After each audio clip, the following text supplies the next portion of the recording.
ಪ್ರೀತಿಯ ವಿದ್ಯಾರ್ಥಿಗಳೇ, ಇಂದು ನಾವು 9ನೇ ತರಗತಿ ಅರ್ಥಶಾಸ್ತ್ರ ಅಧ್ಯಾಯ 1 ನೈಸರ್ಗಿಕ ಸಂಪನ್ಮೂಲಗಳು ಎರಡನೆಯ ಭಾಗ.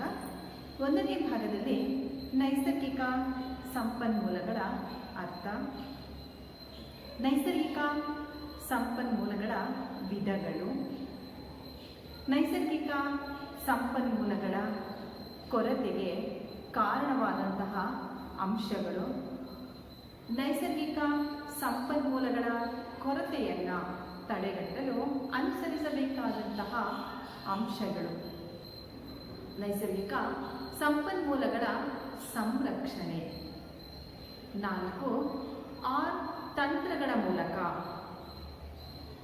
ನಾವು ಹಿಂದಿನ ತರಗತಿಯಲ್ಲಿ ತಿಳ್ಕೊಂಡ್ವಿ. ಮಕ್ಕಳೇ, ನಿಮಗೆಲ್ಲರಿಗೂ ಸಹ ಗೊತ್ತಿದೆ, ನೈಸರ್ಗಿಕವಾದಂತಹ ಸಂಪನ್ಮೂಲ ಅಮೂಲ್ಯವಾದಂತಹ ಒಂದು ಸಂಪನ್ಮೂಲ. ಅದನ್ನು ಉಳಿಸುವುದು, ನಂತರ ಮುಂದಿನ ಪೀಳಿಗೆಗೆ ಅದನ್ನು ಇಡುವುದು ನಮ್ಮೆಲ್ಲರ ಕರ್ತವ್ಯ. ಪರಿಸರವನ್ನು ಕಾಪಾಡುವುದು ನಮ್ಮೆಲ್ಲರ ಒಂದು ಕರ್ತವ್ಯ ಅಂತ ನಾವು ತಿಳ್ಕೋಬೇಕು. ಹಾಗಾದರೆ ಪೃಥ್ವಿಯ ಮೇಲೆ ಮಾನವ ಜನಾಂಗ ಅನ್ನೋದು ಇದೆ. ಈ ಪೃಥ್ವಿಯ ಪರಿಸರದ ಮೇಲೆ ಮಾನವ ಜನಾಂಗ ಅನ್ನೋದು ಒತ್ತಡವನ್ನು ಹಾಕ್ತಾ ಇದ್ದಾನೆ. ಹಾಗಾದರೆ ಮನುಷ್ಯ ನೈಸರ್ಗಿಕ ಸಂಪನ್ಮೂಲಗಳನ್ನು ಬಳಸಿಕೊಂಡು ತ್ಯಾಜ್ಯ ವಸ್ತುಗಳನ್ನು ಬಿಡುವುದರ ಮೂಲಕ ಒತ್ತಡದ ಪ್ರಮಾಣ ಅನ್ನೋದು ಹೆಚ್ಚಾಗ್ತಾ ಇದೆ. ಹಾಗಾದರೆ ಈ ಒತ್ತಡವನ್ನು ಅಳೆಯುವುದು ಹೇಗೆ? ಯಾವುದಾದರೂ ಸಾಧನ ಇದೆಯೇ ಅನ್ನೋದಕ್ಕೊಂದು ಪ್ರಶ್ನೆಗೆ ಉತ್ತರ ನಮ್ಮ ಹತ್ರ ಇದೆ. WWF ಅನ್ನೋದು ಒಂದು ಸಂಸ್ಥೆ, ವರ್ಲ್ಡ್ ವೈಲ್ಡ್ ಲೈಫ್ ಫಂಡ್ ಎನ್ನುವಂತಹ ಒಂದು ಸಂಸ್ಥೆ. ಈ ಸಂಸ್ಥೆಯು ಒಂದು ಸಾಧನವನ್ನ ಮಾಡಿದೆ. ಅದೇನಪ್ಪ ಅಂದರೆ ನಮ್ಮ ಜೀವ ಪರಿಸರದ ಹೆಜ್ಜೆ ಗುರುತನ್ನು ಕಡಿಮೆ ಮಾಡುವುದು. ಯಾವ ಸಂಸ್ಥೆ? ವರ್ಲ್ಡ್ ವೈಲ್ಡ್ ಲೈಫ್ ಫಂಡ್ ಎನ್ನುವಂತಹ ಒಂದು ಸಂಸ್ಥೆ, WWF ಎನ್ನುವಂತಹ ಒಂದು ಸಂಸ್ಥೆ ಜೀವ ಪರಿಸರದ ಹೆಜ್ಜೆ ಗುರುತು ಎನ್ನುವಂತಹ ಒಂದು ಸಾಧನದ ಮೂಲಕ ಪರಿಸರದಲ್ಲಿ ಮಾನವ, ಒಬ್ಬ ವ್ಯಕ್ತಿ ಅಥವಾ ಒಂದು ರಾಷ್ಟ್ರ ಸಂಪನ್ಮೂಲಗಳನ್ನು ಬಳಕೆ ಮಾಡಿಕೊಳ್ತಾ ಇದೆ. ಆ ಸಂಪನ್ಮೂಲಗಳನ್ನು ಬಳಸಿದ ನಂತರ ತ್ಯಾಜ್ಯ ವಸ್ತುಗಳನ್ನು ಉತ್ಪನ್ನ ಮಾಡ್ತಾ ಇದ್ದಾನೆ. ಈ ತ್ಯಾಜ್ಯ ವಸ್ತುಗಳ ಒಂದು ಉತ್ಪನ್ನ ಅನ್ನೋದು ಪರಿಸರದ ಮೇಲೆ ಒತ್ತಡವನ್ನು ಹಾಕ್ತಾ ಇದ್ದಾನೆ. ಅದನ್ನು ಅಳತೆ ಮಾಡುವುದು ಈ ಒಂದು ಸಾಧನದ ಕೆಲಸ ಇದೆ. ಹಾಗಾದರೆ ಒಬ್ಬ ವ್ಯಕ್ತಿ ಪೃಥ್ವಿಯ ಮೇಲೆ ಎಷ್ಟು ಭೌತಿಕ ಪ್ರದೇಶವನ್ನು ಬಳಸ್ಕೊಳ್ತಾನೆ ಅಂದರೆ ಭೌತಿಕವಾಗಿ ಎಷ್ಟು ಪ್ರದೇಶವನ್ನು ಅವನು ಬಳಸ್ಕೊಳ್ತಾ ಇದ್ದಾನೆ, ಜೀವಿಸುತ್ತಿದ್ದಾನೆ. ವ್ಯಕ್ತಿ ಎಷ್ಟು ಪ್ರದೇಶದಲ್ಲಿ ಅವನು ಜೀವಿಸುತ್ತಿದ್ದಾನೆ ಅನ್ನೋದನ್ನು ನಾವು ನೋಡ್ತೀವಿ. ಅದನ್ನು ಸಹ ಅಳತೆ ಮಾಡ್ತೀವಿ. ಒಬ್ಬ ವ್ಯಕ್ತಿಗೆ ಅವಶ್ಯಕವಾಗಿ ಬೇಕು, ಏನೇನು ಬೇಕು? ಆಹಾರ ಬೇಕು, ನೀರು ಬೇಕು, ಇಂಧನ ಬೇಕು. ಇವೆಲ್ಲದಕ್ಕೂ ಸಹ ಉತ್ಪಾದನೆ ಮಾಡೋದಕ್ಕೆ ಒಂದು ಪ್ರದೇಶ ಅನ್ನೋದು ಬೇಕು. ಅದನ್ನೇ ನಾವು ಏನಂತ ಕರಿತೀವಿ? ಜೈವಿಕ ಪ್ರದೇಶ.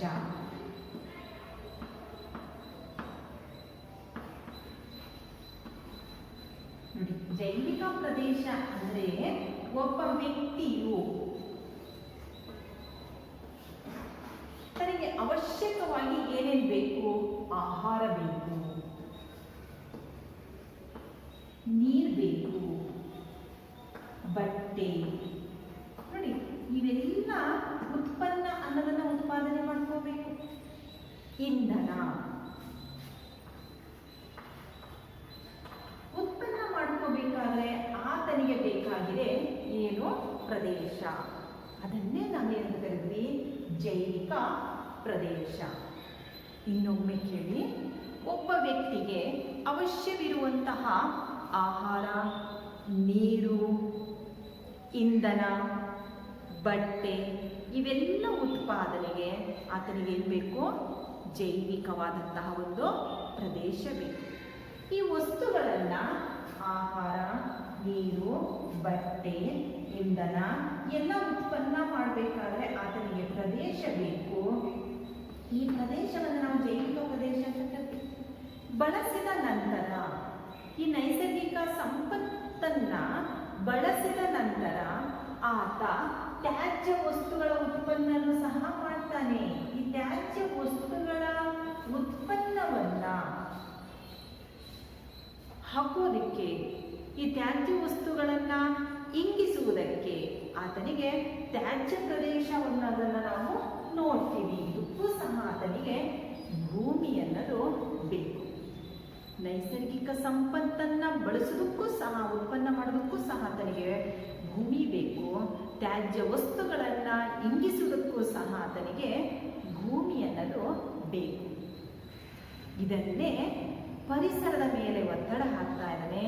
ಇದನ್ನೇ ನಾವು ಅಳತೆ ಮಾಡೋದಕ್ಕೆ ಜೀವ ಪರಿಸರದ ಹೆಜ್ಜೆ ಗುರುತು ಎನ್ನುವಂತಹ ಒಂದು ಸಾಧನ ಅನ್ನೋದನ್ನು ನಾವು ಬಳಸ್ತಾ ಇದ್ದೀವಿ. ಒಬ್ಬ ವ್ಯಕ್ತಿ ಪೃಥ್ವಿಯ ಮೇಲೆ ಆತನಿಗೆ ಬೇಕು ಯಾವ್ಯಾವೆಲ್ಲ ವಸ್ತುಗಳು, ಅವಶ್ಯ ಇರುವಂತಹ ವಸ್ತುಗಳು ಜೈವಿಕ ಸಾಮರ್ಥ್ಯದ ಬೇಡಿಕೆಯ ಮೂಲಕ ಪರಿಸರದ ಹೆಜ್ಜೆ ಗುರುತನ್ನು ನಾವು ತಿಳಿಯಬಹುದು. ಜೈವಿಕ ಸಾಮರ್ಥ್ಯದ ಬೇಡಿಕೆಯ ಮೂಲಕ ಪರಿಸರದ ಹೆಜ್ಜೆ ಗುರುತನ್ನು ನಾವು ತಿಳಿಯಬಹುದಾಗಿದೆ. ಒಂದು ದೇಶವು ಬಳಸುವಂತಹ ಆಹಾರ, ಬಟ್ಟೆ, ಕಟ್ಟಿಗೆ ಇವೆಲ್ಲ ಉತ್ಪಾದನೆ ಮಾಡೋದಕ್ಕೆ ಭೂಮಿ ಬೇಕು, ಕೃಷಿಗೆ ಬೇಕು. ಜಾನುವಾರುಗಳನ್ನು ಮೇಯಿಸುವುದಕ್ಕೆ ಭೂಮಿ ಬೇಕು. ಅರಣ್ಯ, ಮೀನುಗಾರಿಕೆ ಇವೆಲ್ಲ ಮಾಡೋದಕ್ಕೆ ಆತನಿಗೆ ಭೂಮಿ ಬೇಕು. ಮತ್ತು ತ್ಯಾಜ್ಯ ವಸ್ತುಗಳನ್ನು ಉತ್ಪಾದನೆ ಮಾಡೋದಕ್ಕೂ ಸಹ ಆತನಿಗೆ ಭೂಮಿ ಬೇಕು. ಇಡೀ ದೇಶದ ಒಂದು ಅಳತೆ ಅನ್ನೋದನ್ನು ಸಹ ಮಾಡಬೇಕು. ಒಬ್ಬ ವ್ಯಕ್ತಿಯ ಒಂದು ಅಳತೆಯನ್ನು ಮಾಡುತ್ತೆ. ಆತ ನೈಸರ್ಗಿಕ ಸಂಪತ್ತನ್ನ ಉತ್ಪಾದನೆ ಮಾಡೋದಕ್ಕೆ ಎಷ್ಟು ಭೂಮಿಯನ್ನು ಬಳಸಿದ್ದಾನೆ, ಅದರ ಜೊತೆಗೆ ತ್ಯಾಜ್ಯ ವಸ್ತುಗಳನ್ನು ಹಾಕೋದಕ್ಕೆ ಆತ ಭೂಮಿಯನ್ನು ಸಹ ಬಳಸಿದ್ದಾನೆ. ಹಾಗಾದರೆ ಭೂಮಿ ಆತನಿಗೆ ಎಷ್ಟು ಪ್ರಮಾಣದಲ್ಲಿ ಬೇಕು ಅನ್ನೋದಕ್ಕೆ ಅಳತೆ ಮಾಡೋಕ್ಕೆ ನಮಗೆ ಒಂದು ಸಾಧನ ಇದೆ, ಜೀವ ಪರಿಸರದ ಹೆಜ್ಜೆ ಗುರುತು. ಅದೇ ರೀತಿಯಾಗಿ ಒಂದು ದೇಶದ ಆಹಾರ ಉತ್ಪಾದನೆ, ಕಟ್ಟಿಗೆ ಉತ್ಪಾದನೆ, ಜಾನುವಾರುಗಳನ್ನು ಮೇಯಿಸಲು, ನೀರಿಗೋಸ್ಕರ, ಬಟ್ಟೆಗೋಸ್ಕರ ಎಲ್ಲ ಒಂದು ಚಟುವಟಿಕೆಗಳಿಗೆ ನಮಗೆ ಭೂಮಿ ಅನ್ನೋದು ಬೇಕು. ಅದರ ಜೊತೆಗೆ ತ್ಯಾಜ್ಯ ವಸ್ತುಗಳನ್ನು ಹಾಕೋದಕ್ಕೂ ಭೂಮಿ ಬೇಕು. ಎಲ್ಲದನ್ನೂ ಸಹ ಅಳತೆ ಮಾಡುತ್ತೆ ಜೀವ ಪರಿಸರದ ಹೆಜ್ಜೆ ಗುರುತು. ಹಾಗಾದರೆ ನಿಮಗೆ ಗೊತ್ತಾಗಿದೆ ಭೂಮಿ ಅನ್ನೋದು ಒಂದಿದೆ. ಯಾವ ರೀತಿಯಾಗಿ ಈ ಒಬ್ಬ ವ್ಯಕ್ತಿಯು ಬಳಸ್ತಾ ಹೋಗ್ತಾ ಇದೆ ಅನ್ನೋದಕ್ಕೆ ನಮಗೆ ಅಂಕಿ ಅಂಶಗಳ ಆಧಾರದ ಮೇಲೆ ಈ ಸಂಸ್ಥೆ ಅನ್ನೋದನ್ನು ಮಾಹಿತಿಯನ್ನು ನಮಗೆ ಕೊಟ್ಟಿದೆ. ಯಾವ ಸಂಸ್ಥೆ ಅಂತ ಹೇಳ್ತೀರಾ? WWF, world wild life. World wild life fund ಎನ್ನುವಂತಹ ಸಂಸ್ಥೆ ಈ ಒಂದು ಅಳತೆಯ ಪ್ರಮಾಣವನ್ನು ಅಂಕಿ ಅಂಶಗಳ ಮೂಲಕ ಲೆಕ್ಕ ಹಾಕಿ ಹೇಳ್ತಾ ಇದೆ.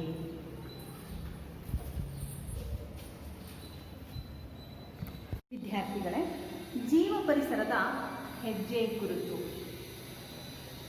ಈ ಒಂದು ಸಾಧನವನ್ನು ಬಳಸಿ WWF ಸಂಸ್ಥೆ, ವರ್ಲ್ಡ್ ವೈಲ್ಡ್ ಲೈಫ್ ಫಂಡ್ ಸಂಸ್ಥೆ ಒಂದು ಅಳತೆಯನ್ನು ಮಾಡಿದೆ. ಒಂದು ದೇಶವು ಬಳಸುವಂತಹ ಸಂಪನ್ಮೂಲಗಳು, ಕೃಷಿಗೆ, ಜಾನುವಾರುಗಳನ್ನು ಮೇಯಿಸುವುದಕ್ಕೆ, ಇಂಧನವನ್ನು ದಹಿಸುವುದಕ್ಕೆ, ತ್ಯಾಜ್ಯ ವಸ್ತುಗಳನ್ನು ಹಾಕುವುದಕ್ಕೆ, ಇವೆಲ್ಲದಕ್ಕೂ ಸಹ ಒಂದು ದೇಶ ಬಳಸುವಂತಹ ಒಂದು ಪ್ರಮಾಣವನ್ನು ಈ ಒಂದು ಹೆಜ್ಜೆ ಗುರುತು, ಜೀವ ಪರಿಸರದ ಹೆಜ್ಜೆ ಗುರುತು ನಮಗೆ ತಿಳಿಸಿಕೊಡುತ್ತದೆ ಅಂತೇಳ್ಬಿಟ್ಟು ನಾವು ಹೇಳ್ಬೋದು. ಜೀವ ಪರಿಸರದ ಹೆಜ್ಜೆ ಗುರುತನ್ನು ನಾವು ಕಡಿಮೆ ಮಾಡಬೇಕಾದ್ರೆ ಈ ಪ್ರಮಾಣವನ್ನು ನಾವು ನೋಡ್ತಾ ಹೋಗಬೇಕು. ಏನಪ್ಪ ಅಂದರೆ, ವರ್ಲ್ಡ್ ವೈಲ್ಡ್ ಲೈಫ್ ಸಂಸ್ಥೆ ಫಂಡ್ ಎನ್ನುವಂತಹ ಸಂಸ್ಥೆ ಒಂದು ಅಂಕಿ ಅಂಶಗಳ ಆಧಾರದ ಮೇಲೆ ಒಬ್ಬ ವ್ಯಕ್ತಿ, ಒಂದು ದೇಶ ಜೀವ ಪರಿಸರದ ಹೆಜ್ಜೆ ಗುರುತಿನ ಒಂದು ಪ್ರಮಾಣವೆಷ್ಟು ಅನ್ನೋದನ್ನು ನಮಗೆ ಅಂಕಿ ಅಂಶಗಳ ಆಧಾರದ ಮೇಲೆ ಅಳತೆಯನ್ನು ಮಾಡಿಕೊಟ್ಟಿದೆ. ಯಾವುದು? ವರ್ಲ್ಡ್ ವೈಲ್ಡ್ ಲೈಫ್ ಫಂಡ್ ಎನ್ನುವಂತಹ ಸಂಸ್ಥೆ. ಹಾಗಾದರೆ 2014ರಲ್ಲಿ ಲಿವಿಂಗ್ ಪ್ಲಾನೆಟ್ ರಿಪೋರ್ಟ್ ಎನ್ನುವಂತಹದ್ದು 2010ನೇ ಸಾಲಿನಲ್ಲಿ 18.1 ಶತಕೋಟಿ ಹೆಕ್ಟೇರ್ನಷ್ಟು, ತಲಾ ಒಬ್ಬರಿಗೆ 2 ಹೆಕ್ಟೇರ್ನಷ್ಟು ನಾವು ಭೂಮಿ ಅನ್ನೋದನ್ನು ಬಳಸಿರುವುದನ್ನು ನಾವು ನೋಡ್ತೀವಿ. ಅಂದರೆ ಜೈವಿಕ ಸಾಮರ್ಥ್ಯ, ಪೃಥ್ವಿಯ ಜೈವಿಕ ಸಾಮರ್ಥ್ಯ ಎಷ್ಟಿದೆ? 12 ಶತಕೋಟಿ ಹೆಕ್ಟೇರ್ ಅಷ್ಟೇ ಇರೋದು. ಆದರೆ ನಾವು ಬಳಸ್ತಿರೋದು ಎಷ್ಟು? 18 ಶತಕೋಟಿ ಹೆಕ್ಟೇರ್. ಇಲ್ಲಿ ನೋಡೋಣ, ಭೂಮಿಯ ಜೈವಿಕ ಸಾಮರ್ಥ್ಯ ಎಷ್ಟಿದೆ? 12 ಶತಕೋಟಿ ಹೆಕ್ಟೇರ್. ಹಾಗಾದರೆ ಒಬ್ಬರಿಗೆ ಎಷ್ಟು ಬೇಕು? 1.7 ಹೆಕ್ಟೇರ್ ಮಾತ್ರ. ಇಲ್ಲಿ ನೋಡೋಣ, ಪೃಥ್ವಿಯ ಜೈವಿಕ ಸಾಮರ್ಥ್ಯ ಎಷ್ಟು? 12 ಶತಕೋಟಿ ಹೆಕ್ಟೇರ್. ತಲಾ ಒಬ್ಬರಿಗೆ ಎಷ್ಟು ಬೇಕು? 1.7 ಹೆಕ್ಟೇರ್ ಮಾತ್ರ. 18 ಶತಕೋಟಿ ಹೆಕ್ಟೇರ್ ಭೂ ಪ್ರದೇಶ ಅನ್ನೋದು ನಮಗೆ ಅವಶ್ಯಕವಾಗಿ ಬೇಕು. ಆದರೆ ಇರೋದು ಎಷ್ಟು? 12 ಶತಕೋಟಿ ಭೂಮಿ ಮಾತ್ರ ಇದೆ ಅಂತೇಳ್ಬಿಟ್ಟು ಹೇಳ್ಬೋದು. ಈ ಪ್ರಮಾಣದ ಆಧಾರದ ಮೇಲೆ ನಾವು ಬಳಸುವಂತಹ ಭೂಮಿ ಜಾಸ್ತಿ ಆಯಿತು ಅನ್ನೋದನ್ನು ನಾವು ಹೇಳ್ಬೋದು. ಜೀವ ಪರಿಸರದ ಹೆಜ್ಜೆ ಗುರುತು 2010ರಲ್ಲಿ 50% ಸಂಪನ್ಮೂಲವನ್ನು ನಾವು ಬಳಸಿದ್ದೀವಿ. ಅಂದರೆ 1.5 ಪೃಥ್ವಿಯಷ್ಟು ನಾವು ಬಳಸಿದ್ದೀವಿ. 1.5 ಪೃಥ್ವಿಯಷ್ಟು ನಾವು ಸಂಪನ್ಮೂಲ ಅನ್ನೋದನ್ನು ನಾವು ಬಳಸಿದ್ದೀವಿ. ಹಾಗಾದರೆ ಇಲ್ಲಿಯವರೆಗೆ ನಾವು ಬಳಸಿರೋ ಒಂದು ವೇಗವನ್ನು ನೋಡಿದರೆ ಇನ್ನೂ ನಮಗೆ 5 ಪೃಥ್ವಿಗಳು ಬೇಕು, 5 ಭೂಮಿ ಅನ್ನೋದು ಬೇಕು. ಆದರೆ 5 ಭೂಮಿ ಅನ್ನೋದು ನಮಗೆ ದೊರಕೋದಿಲ್ಲ. ನಾವೇ ಏನು ಮಾಡ್ಕೋಬೇಕು? ಅರೆತು ಮನದಟ್ಟು ಮಾಡಿಕೊಂಡು ಜೀವ ಪರಿಸರದ ಹೆಜ್ಜೆ ಗುರುತನ್ನು ನಾವು ಕಡಿಮೆ ಮಾಡ್ಕೋಬೇಕು. ನಮ್ಮ ಪ್ರತಿಯೊಬ್ಬರದು ಸಹ ಜೀವ ಪರಿಸರದ ಹೆಜ್ಜೆ ಗುರುತು ಇದೆ. ಈ ಹೆಜ್ಜೆ ಗುರುತು ಅನ್ನೋದು, ಜೀವ ಪರಿಸರದ ಹೆಜ್ಜೆ ಗುರುತಿನ ಪ್ರಮಾಣ ಏನಾಗ್ತಾ ಇದೆ? ಹೆಚ್ಚಾಗ್ತಾ ಇದೆ. ಇದನ್ನು ನಾವು ಪ್ರತಿಯೊಬ್ಬರೂ ಸಹ ಕಡಿಮೆ ಮಾಡಲೇಬೇಕು. ಮಾಡಲಿಲ್ಲ ಅಂದರೆ ಮುಂದೊಂದು ದಿನ ತುಂಬ ಕಷ್ಟ ಅನ್ನೋದನ್ನು ನಾವು ಅನುಭವಿಸ್ತೀವಿ. ಫಸ್ಟ್ ನಾನೇ ಪ್ರಾರಂಭಿಸಬೇಕು. ಜೀವ ಪರಿಸರದ ಹೆಜ್ಜೆ ಗುರುತನ್ನು ನಾನು ಮಾಡಬೇಕು. ನನ್ನ ಕುಟುಂಬದಿಂದ ಪ್ರಾರಂಭ ಮಾಡಬೇಕು. ನಂತರ ನೆರೆ ಹೊರೆಯವರೆಗೆ ಮನದಟ್ಟು ಮಾಡಬೇಕು. ಇದರ ಬಗ್ಗೆ ತಿಳುವಳಿಕೆಯನ್ನು ಕೊಡಬೇಕು. ತ್ಯಾಜ್ಯ ವಸ್ತುಗಳನ್ನು ಮರುಬಳಕೆ ಮಾಡೋದು ಮನೆಯಲ್ಲಿಯೇ ನಾವು ಅರಿತು ಮಾಡ್ಕೋಬೇಕು. ತ್ಯಾಜ್ಯ ವಸ್ತುಗಳ ಪ್ರಮಾಣ ಅನ್ನೋದನ್ನು ನಾವು ಆದಷ್ಟು ಕಡಿಮೆ ಮಾಡ್ತಾ ಹೋಗಬೇಕು. ಅದನ್ನು ಮರುಬಳಕೆ ಮಾಡೋದಕ್ಕೆ ಒಂದು ವ್ಯವಸ್ಥೆಯನ್ನು ನಾವು ಮಾಡ್ಕೋಬೇಕು. ಹಸಿ ಕಸ, ಒಣ ಕಸ ಅಂತ ಹೇಳ್ಬಿಟ್ಟು ನಾವೆಲ್ಲರೂ ಸಹ ವಿಭಾಗಗಳು ಮಾಡಿದ್ದೀವಿ ನೋಡಿ. ಸರ್ಕಾರ ಅನ್ನೋದು ಸಹ ಕಾನೂನಿನ ಮೂಲಕ ಹಸಿ ಕಸ ಮತ್ತು ಒಣ ಕಸ ಇವೆರಡನ್ನೂ ಸಹ ಸೇರಿಸ್ಕೊಟ್ರೆ ಇಷ್ಟು ದಂಡ ಅಂತೇಳ್ಬಿಟ್ಟು ಸರ್ಕಾರ ಆಗ್ತಾ ಇದೆ. ಸರ್ಕಾರದ ನಿಯಮ ಹಾಕೋದಕ್ಕಿಂತ ಮುಂಚೆ ನಾವೇ ಪ್ರತಿಯೊಬ್ಬರೂ ಸಹ ಈ ಪೃಥ್ವಿಯನ್ನು ಉಳಿಸ್ಬೇಕು. ಇದನ್ನು ನಾವು ಜೀವಂತ ಗ್ರಹ ಅಂತ ಕರಿತೀವಿ. ಬೇರೆ ಗ್ರಹಗಳಿಗೆ ಹೋದರೆ ಯಾವ ಗ್ರಹದಲ್ಲಿಯೂ ಸಹ ಜೀವಿಗಳು ಇಲ್ಲ. ಇಂತಹ ಒಂದು ಅಮೂಲ್ಯವಾದಂತಹ ಒಂದು ಗ್ರಹವನ್ನು ಉಳಿಸುವುದು ನಮ್ಮೆಲ್ಲರ ಒಂದು ಕರ್ತವ್ಯ. ನಾವು ಮೊದಲು ಅರಿತು ಜಾಗೃತಿಯನ್ನು ಮೂಡಿಸಬೇಕು. ಹಾಗಾದರೆ ನಿಮ್ಮ ಒಂದು ಜೀವ ಪರಿಸರದ ಹೆಜ್ಜೆ ಗುರುತನ್ನು ಹೇಗೆ ಕಡಿಮೆ ಮಾಡ್ತೀರಾ ಹೇಳಿ. ಆಹಾರವನ್ನು ನೀವೇ ಬೆಳೆಸ್ಕೋಬೇಕು. ಯಾವ ರೀತಿ? ಸಾವಯವ, ಸ್ಥಳೀಯವಾಗಿ ನಾವು ಆಹಾರ ಅನ್ನೋದನ್ನು ಬೆಳೆಸಬೇಕು. ಅಥವಾ ಸ್ಥಳೀಯವಾಗಿ ನಾವು ಎಲ್ಲಿ ದೊರೆಯುತ್ತೋ ಅಲ್ಲೇ ತೆಗೆದುಕೊಳ್ಬೇಕು. ಅಂದರೆ ಮಾರಾಟ ಮಾಡಕ್ಕೆ ಬರ್ತಾರೆ, ಅದನ್ನು ನಾವು ಅಲ್ಲೇ ತಗೋಬೇಕು. ಯಾಕೆ ನೋಡಿ, ಆಹಾರ ನಮಗೆ ತರಕಾರಿ ಬೇಕು, ದವಸ ಧಾನ್ಯಗಳು ಬೇಕು. ನಾವು ಬೇರೆ ಪ್ರದೇಶದಿಂದ ನಮ್ಮ ಪ್ರದೇಶಕ್ಕೆ ತರಿಸ್ಕೊಂಡಾಗ ಅದನ್ನು ನಾವು ಸಾರಿಗೆಯಲ್ಲಿ ತರಿಸ್ತೀವಿ. ಅಲ್ಲಿಂದ ಇಲ್ಲಿವರೆಗೆ ತರಬೇಕಾದ್ರೆ ಇಂಧನ ಅನ್ನೋದು ಖರ್ಚಾಗುತ್ತೆ. ಇಂಧನ ಒಂದು ದಹಿಸುವುದರಿಂದ ಏನಾಗುತ್ತೆ? ಮಾಲಿನ್ಯ ಆಗುತ್ತೆ. ಒಂದು ಹಣ ಅನ್ನೋದು ಸಹ ವ್ಯಯವಾಗುತ್ತೆ. ಆದ್ದರಿಂದ ಸ್ಥಳೀಯವಾಗಿ ದೊರೆಯುವಂತಹ ಆಹಾರ ಅನ್ನೋದನ್ನು ನಾವು ಖರೀದಿಸಬೇಕು. ಎರಡನೆಯದು, ನಮ್ಮ ಒಂದು ಮನೆ ಹಿತ್ತಲಿನಲ್ಲಿ ತರಕಾರಿಗಳನ್ನು ಬೆಳೆಯುವುದು, ಕೈತೋಟ ಅನ್ನೋದನ್ನು ನಾವು ಮಾಡ್ಕೋಬೇಕು. ಅಲ್ಲಿ ನಮಗೆ ಬೇಕಾದಂತಹ ಒಂದು ತರಕಾರಿಯನ್ನು ಬೆಳೆಯುವುದರ ಮೂಲಕ ಕೊಂಡುಕೊಳ್ಳುವುದೇನಾಗುತ್ತಲ್ಲಿ ಕಡಿಮೆ ಆಗುತ್ತೆ. ನಂತರ ನಾವು ಅಂಗಡಿಗಳಿಗೆ ಹೋಗ್ತೀವಿ. ಅಲ್ಲಿ ಹೋದಾಗ ಸಾಮಾನನ್ನು ಕೊಡ್ತಾರೆ ಪ್ಲಾಸ್ಟಿಕ್ ಕವರಲ್ಲಿ. ಅದನ್ನು ನಾವು ತಗೋಬಾರ್ದು. ನೋಡಿ, ಸರ್ಕಾರನೂ ಸಹ ಪ್ಲಾಸ್ಟಿಕ್ ಮುಕ್ತ ಮಾಡಬೇಕು. ಪ್ಲಾಸ್ಟಿಕ್ ಅನ್ನೋದನ್ನು ಬಳಸಬಾರದು. ಅದನ್ನು ನಾವು ಬ್ಯಾನ್ ಮಾಡಿರೋದನ್ನು ಸಹ ನೋಡ್ತಾ ಇದ್ದೀವಿ. ಆದ್ದರಿಂದ ಮನೆಯಿಂದಲೇ ನಾವು ಕೈ ಚೀಲ ಅನ್ನೋದನ್ನು ತೆಗೆದುಕೊಂಡು ಹೋಗಬೇಕು. ಆಗ ಪ್ಲಾಸ್ಟಿಕ್ ಬರಲ್ಲ, ಅದು ಒಂದು ಕಸ ಆಗಲ್ಲ. ಆದಷ್ಟು ನಾವು ಅಂಗಡಿಗಳಿಗೆ ಹೋಗ್ತೀವಿ, ಅಲ್ಲಿ ಎಲ್ಲವೂ ಸಹ ಫಾಸ್ಟ್ ಫುಡ್ಡನ್ನು ನೋಡ್ತೀವಿ. ಪಿಜ್ಜಾ, ಬರ್ಗರ್, ಅದರ ಜೊತೆ ಮ್ಯಾಗಿ, ಇವೆಲ್ಲವೂ ಎಷ್ಟೋ ದಿನದಿಂದ ಸಂಸ್ಕರಿಸಿರ್ತಾರೆ.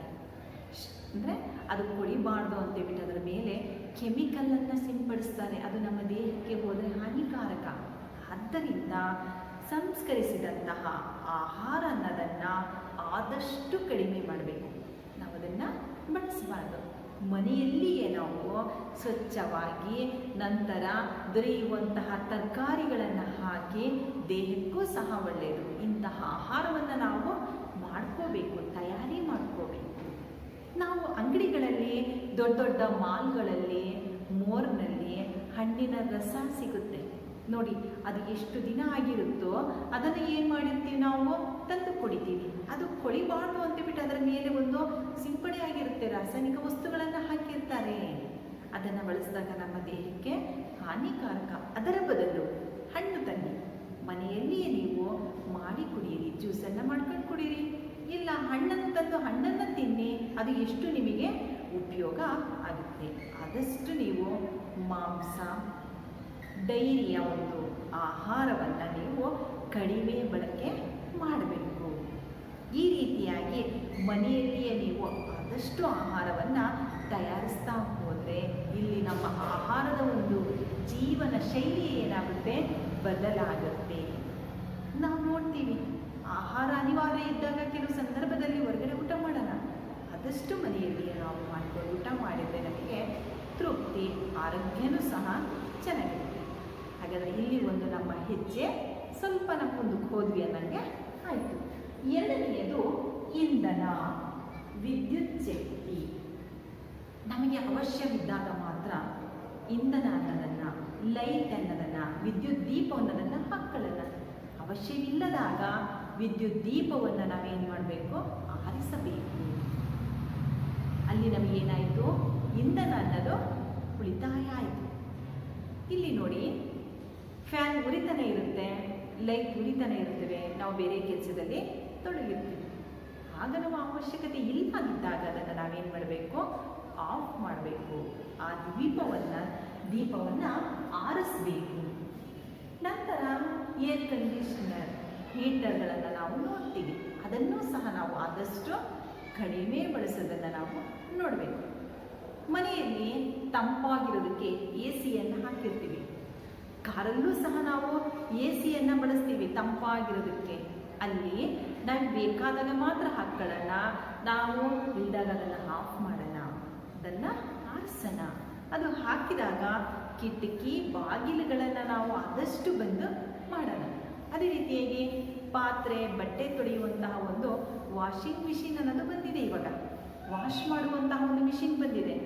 ನಾವು ಕಡಿಮೆ ಬಟ್ಟೆ ಆಗೋದರ ಬದಲು ಅದರ ತುಂಬ ಬಟ್ಟೆಯನ್ನು ಹಾಕಿ ವಾಶ್ ಮಾಡಿದರೆ ಅಲ್ಲಿ ನಮಗೆ ಇಂಧನ ಅನ್ನೋದು ಕಡಿಮೆ ಬಳಸ್ದಂಗಾಗುತ್ತೆ, ನೀರು ಸಹ ಅಲ್ಲಿ ಕಡಿಮೆ ಬಳಸ್ದಂಗೆ ಆಗುತ್ತೆ. ನಂತರ ನಾವು ಮನೆಯಲ್ಲೇ ಇದ್ದರೆ ಲೈಟನ್ನು ಹಾಕಬೇಕಾಗುತ್ತೆ. ಕೆಲವು ಸಂದರ್ಭದಲ್ಲಿ ವಾಕ್ ಹೋದಾಗ ಲೈಟೆಲ್ಲ ಆಫ್ ಮಾಡ್ಕೊಂಡು ಹೊರಗಡೆ ಬಂದಾಗ ನಮಗೆ ಪರಿಸರ ಜೊತೆಗೆ ಒಂದು ಸಂಬಂಧ ಅನ್ನೋದು ಬೆಳೆಯುತ್ತೆ. ನಾವು ಸಹ ಪರಿಸರ ಸ್ನೇಹಿಗಳಾಗ್ತೀವಿ. ನಂತರ ಸ್ವಚ್ಛವಾದಂತಹ ಶುದ್ಧವಾದಂತಹ ವಾಯು ಅನ್ನೋದು ನಮಗೆ ದೇಹಕ್ಕೆ ಹೋದಾಗ ನಮಗೆ ಆರೋಗ್ಯನೂ ಆಗುತ್ತೆ. ಇಲ್ಲಿ ಮನೆಯಲ್ಲೂ ಸಹ ನಾವು ಎಲ್ಲ ದೀಪವನ್ನು ಆರಿಸಿ ಬಂದಾಗ ಇಂಧನ ಅನ್ನೋದು ನಮಗೆ ಕಡಿಮೆ ಆಗೋದನ್ನು ನಾವು ನೋಡ್ತೀವಿ. ನೋಡಿ, ಒಂದನೆಯದು ವಿದ್ಯುತ್ ದೀಪವನ್ನು ಆರಿಸುವುದು. ಏರ್ ಕಂಡೀಷನ್ ಮತ್ತು ಹೀಟರ್ಗಳನ್ನು ಆದಷ್ಟು ಕಡಿಮೆಯಾಗಿ ಬಳಸುವುದು. ಮನೆಯಿಂದ ಆಚೆ ಬಂದಾಗ ಮನೆಯಲ್ಲಿ ಉರಿಯುವಂತಹ ಒಂದು ದೀಪ, ವಿದ್ಯುತ್ ದೀಪವನ್ನು ಆರಿಸಿ ಬಂದಾಗ ಇಂಧನ ಉಳಿತಾಯ ಮಾಡುತ್ತೆ. ನಂತರ ಎ ಸಿ ಹಾಕಿದಾಗ ಕಿಟಕಿ ಬಾಗಿಲುಗಳನ್ನೋದನ್ನು ಸಹ ನಾವೇನು ಮಾಡಬೇಕು, ಮುಚ್ಚಬೇಕು. ಇಲ್ಲಿ ನಿಮಗೆ ಯಾವ ರೀತಿಯಾಗಿ ನಾವು ಇಂಧನ ಕಡಿಮೆ, ಒಂದು ಜೀವ ಪರಿಸರದ ಹೆಜ್ಜೆಗುರುತನ್ನು ನಾವು ಕಡಿಮೆ ಮಾಡಬಹುದು ಅಲ್ವಾ ಮಕ್ಕಳೇ? ನೀವೆಲ್ಲರೂ ಸಹ ಈಗಿನಿಂದಲೇ ಇದನ್ನು ಕಲಿತ್ರೆ ದೊಡ್ಡವರಾದ್ಮೇಲೂ ಸಹ ಅದನ್ನು ನೀವು ಕಲಿತೀರಾ. ದೊಡ್ಡವರಿಂದ ನೀವು ಚಿಕ್ಕವರೆಲ್ಲರೂ ಸಹ ಕಲಿತ್ರೆ ನಮ್ಮ ದೇಶಕ್ಕೂ ಉಳಿತು, ಒಂದು ಪ್ರಪಂಚಕ್ಕೂ ಉಳಿಯಿತು, ನಮ್ಮ ಒಂದು ಜೀವಂತ ಗ್ರಹವೂ ಸಹ ಉಳಿಯೋದಕ್ಕೆ ನಮಗೆ ಅನುಕೂಲ ಆಗುತ್ತೆ. ಇಲ್ಲಿವರೆಗೆ ನಿಮಗೆ ಅರ್ಥ ಆಗಿದೆ ನೈಸರ್ಗಿಕ ಸಂಪನ್ಮೂಲಗಳ ಒಂದು ಉಳಿಯುವಿಕೆ ಕಡಿಮೆ ಮಾಡುವುದು ಒಂದು WWF ಎನ್ನುವಂತಹ ಒಂದು ಸಂಸ್ಥೆ. ವಿದ್ಯಾರ್ಥಿಗಳೇ, 9ನೇ ತರಗತಿಯ ಅರ್ಥಶಾಸ್ತ್ರದ ನೈಸರ್ಗಿಕ ಸಂಪನ್ಮೂಲದ ಅಧ್ಯಾಯದಲ್ಲಿ ಇಲ್ಲಿಯವರೆಗೆ ನಾವು ನೈಸರ್ಗಿಕ ಸಂಪನ್ಮೂಲದ ವಿಧಗಳು, ಸಂಪನ್ಮೂಲಗಳ ಕೊರತೆ, ಸಂಪನ್ಮೂಲಗಳ ಸಂರಕ್ಷಣೆ ತಿಳ್ಕೊಂಡಿದ್ದೀರಾ. ಹಾಗಾದ್ರೆ ಈಗ ನೈಸರ್ಗಿಕ ಸಂಪನ್ಮೂಲಗಳ ಒಂದು ಅಧ್ಯಾಯವನ್ನ ಪುನರ್ಮನನ ಮಾಡೋಣ. ನೈಸರ್ಗಿಕ ಸಂಪನ್ಮೂಲಗಳು ಎಂದರೇನು? ಎಲ್ಲಾ ಜೀವಿಗಳು ಬದುಕಲು ಪ್ರಕೃತಿಯು ನೀಡಿರುವ ವಸ್ತುಗಳು. ಎಲ್ಲಾ ಜೀವಿಗಳು ಬದುಕಲು ಪ್ರಕೃತಿಯು ನೀಡಿರುವ ವಸ್ತುಗಳನ್ನು ನಾವು ನೈಸರ್ಗಿಕ ಸಂಪನ್ಮೂಲ ಎನ್ನುತ್ತೇವೆ. ಅಥವಾ ನೈಸರ್ಗಿಕವಾಗಿ ಲಭ್ಯವಿದ್ದು ತಾವಿದ್ದ ಸ್ವರೂಪದಲ್ಲಿಯೇ ಮೌಲ್ಯಯುತ ಎಂದು ಪರಿಗಣಿತವಾಗಿರುವ ವಸ್ತುಗಳನ್ನು ನೈಸರ್ಗಿಕ ಸಂಪನ್ಮೂಲಗಳೆಂದು ಕರೆಯುತ್ತೇವೆ. ಹಾಗಾದರೆ ನೈಸರ್ಗಿಕ ಸಂಪನ್ಮೂಲಗಳ ವಿಧಗಳು 2: ನವೀಕರಿಸಬಹುದಾದ ಸಂಪನ್ಮೂಲಗಳು, ನವೀಕರಿಸಲಾಗದ ಸಂಪನ್ಮೂಲಗಳು. ಹಾಗಾದರೆ ನವೀಕರಿಸಬಹುದಾದ ಸಂಪನ್ಮೂಲಗಳನ್ನು ವ್ಯಾಖ್ಯಾನಿಸಿ, ಉದಾಹರಣೆಗಳನ್ನು ನೀಡಿ. ಬಳಕೆಗೆ ನಿರಂತರವಾಗಿ ಲಭ್ಯವಿರುವ ಸಂಪನ್ಮೂಲಗಳು, ಬಳಕೆ ಮಾಡಿದಂತೆ ನಿರಂತರವಾಗಿ ನಮಗೆ ಲಭ್ಯವಾಗುತ್ತೆ, ಬರಿದಾಗೋದು ಇಲ್ಲ. ಹಾಗಾದ್ರೆ ಉದಾಹರಣೆ ಯಾವುದಂತ ನೋಡೋಣ. ಗಾಳಿ, ಸೌರಶಕ್ತಿ, ನೀರು, ಕಾಡು. ಇದು ಬರಿದಾಗಲ್ಲ. ನವೀಕರಿಸಲಾಗದ ಸಂಪನ್ಮೂಲಗಳು ಎಂದರೇನು? ಉದಾಹರಣೆಗಳನ್ನು ನೀಡಿ. ನಿರಂತರ ಬಳಕೆಯ ನಂತರ ಮುಗಿದು ಹೋಗುವ ಸಂಪನ್ಮೂಲಗಳು. ಉದಾಹರಣೆಗೆ ಕಲ್ಲಿದ್ದಲು, ಪೆಟ್ರೋಲಿಯಂ, ಖನಿಜಗಳು, ನೈಸರ್ಗಿಕ ಅನಿಲ. ನವೀಕರಿಸಲಾಗದ ಸಂಪನ್ಮೂಲಗಳು ಎಂದರೆ ನಿರಂತರ ಬಳಕೆ ಮಾಡಿದ ನಂತರ ಮುಗಿದು ಹೋಗುವಂತಹ ಸಂಭವ ಇರುತ್ತೆ. ಭೂಮಿಯಿಂದ ನಾವು ಭೂಮಿಯ ಒಳಗಡೆ ಹುದುಗಿರುವಂತಹ ಖನಿಜಗಳನ್ನ, ಕಲ್ಲಿದ್ದಲನ್ನ, ಪೆಟ್ರೋಲನ್ನ, ನೈಸರ್ಗಿಕ ಅನಿಲವನ್ನ, ಚಿನ್ನ, ತಾಮ್ರ ಎಲ್ಲದನ್ನೂ ಸಹ ನಾವು ಮೇಲಕ್ಕೆ ತೆಗಿತಾ ಹೋದಾಗ ಆ ಸಂಪನ್ಮೂಲ ಬರಿದಾಗುತ್ತೆ, ಮತ್ತೆ ಲಭ್ಯವಾಗುವಂತಹ ಸಂಭವ ಇರಲ್ಲ. ಸಂಪನ್ಮೂಲಗಳು ನವೀಕರಿಸಬಹುದಾದ ಸಂಪನ್ಮೂಲಗಳು, ನವೀಕರಿಸಲಾಗದ ಸಂಪನ್ಮೂಲಗಳು, ಬಳಕೆಗೆ ನಿರಂತರವಾಗಿ ಲಭ್ಯವಿರುವ ಸಂಪನ್ಮೂಲಗಳು. ಇವು ನವೀಕರಿಸಲಾಗದ ಅಂದ್ರೆ ಮಿತಿಯಲ್ಲಿರುವಂತಹ ಸಂಪನ್ಮೂಲಗಳು, ಮುಗಿದು ಹೋಗದ ಸಂಪನ್ಮೂಲಗಳಾಗಿವೆ. ಇವು ಮಾತ್ರ ಮುಗಿದು ಹೋಗುವ ಸಂಪನ್ಮೂಲಗಳು ಆಗಿವೆ ಅಂತ ನಾವು ಹೇಳಬಹುದು. ನೈಸರ್ಗಿಕ ಸಂಪನ್ಮೂಲಗಳಲ್ಲಿ ನಾವು ಸೂರ್ಯರಶ್ಮಿ, ನೀರು, ವಾಯು, ಅರಣ್ಯಗಳು, ಮಣ್ಣು, ಜೈವಿಕ ವೈವಿಧ್ಯತೆಯ ಅದಿರು ಇತ್ಯಾದಿ ಸಂಪನ್ಮೂಲಗಳಿಲ್ಲದೆ ಮಾನವ ಜೀವನ ಅಸಾಧ್ಯ. ಹೌದು, ಸೂರ್ಯನ ಕಿರಣಗಳು, ಸೂರ್ಯನ ಒಂದು ಉಷ್ಣಾಂಶ, ಸೂರ್ಯನ ಒಂದು ಪ್ರಕಾಶತೆ ಇವೆಲ್ಲ ಇಲ್ಲದಿದ್ದರೆ ಯಾವ ಸಸ್ಯನೂ ಸಹ ಬೆಳೆಯೋಲ್ಲ. ಹಾಗಾದ್ರೆ ನಮಗೆ ಸೂರ್ಯನ ಅತ್ಯವಶ್ಯಕವಾಗಿ ಬೇಕು. ನೀರು, ಇದು ಸಹ ನೀರು ಅತ್ಯಮೂಲ್ಯವಾದಂತಹ ಒಂದು ನೈಸರ್ಗಿಕ ಸಂಪನ್ಮೂಲ ಅಂತ ಹೇಳ್ಬೋದು.